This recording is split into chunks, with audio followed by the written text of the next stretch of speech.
Ayun ka-farmers, isang mapagpalang araw sa ating lahat. So ngayon ay 1 month in 2 days itong ating siling panigang na to, mga ka-farmers. So hindi na ulan, kaya medyo tayo ay nagdidilig. So mamayang hapon pa natin ito didiligin para mahaba yung kanyang basa. So yun, may bunga na ito mga ka-farmers. So 10 to 15 days siguro ay makaka-harvest na ng maganda rito. Ayan mga ka-farmers, oh. Napakadaming bunga, oh. Ayan, oh, ka-farmers.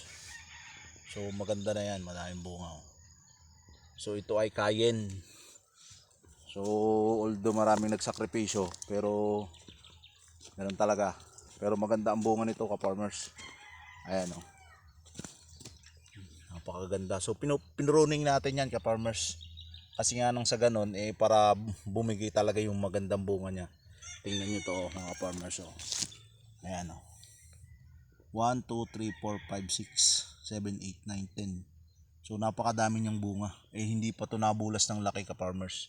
So kailangan na ito ay kakalsyumin pa natin para bumulas yung laki niya. Kasi halos baka hindi kayanin bumigay yung puno. Ayan, ka-farmers, oh. I hope na tumaas ngayon sa market kasi nagre-range ngayon ng 70. So kailangan makakuha siya ng kahit mga 100 man lang per kilo. So makakabawi tayo dyan. Napakaganda, ka-farmers. So na ito, ang ginamit natin dito ay Nordox na fungicide.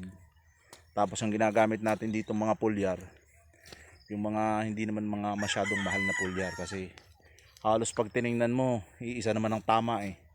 So doon lang tayo sa mga pulyar na available na medyo mura-mura, no? So yun mga ka-farmers, ito yung update natin sa ating siling panigang. So yung mga mga pinagtatanggalan na yan mga ka-farmers, ng mga talbos sa gilid, dinala ko din sa market. Pwede rin palang mabili yun. So nagtry lang tayo. Yun, napira naman natin ng 200 pesos yung talbos prang, yung mga tinanggal natin. So huli na, yun pala yung nabibili din, ka-farmers. So mas maganda pala yun at mas matibay. So yun, thank you for watching everyone. Thank you. So ito yung ating update sa ating siling panigang, ka-farmers. So thank you. Sana ay tayo makakuha ng magandang price. Thank you. So yan, napakalinaw ng ating Mount Banahaw, ka-farmers. Kaya medyo mainit talaga ngayon. Ito na yung climate change. Dapat kasi ngayon talagang maulan. Pero tingnan nyo naman ang lupa, oh. Halos ay walang makuhang tubig yan, oh. So ini-spray din natin ng herbicide yan, yung contact herbicide lang, para mapanatili natin yung walang damo, yung mga pag-iitan, para maiwasan natin yung mga insekto. Kasi yung ginawa ko dati nun sa kamatis, hindi ko in-spray yung ng herbicide na contact, kasi medyo maselan din yung kamatis.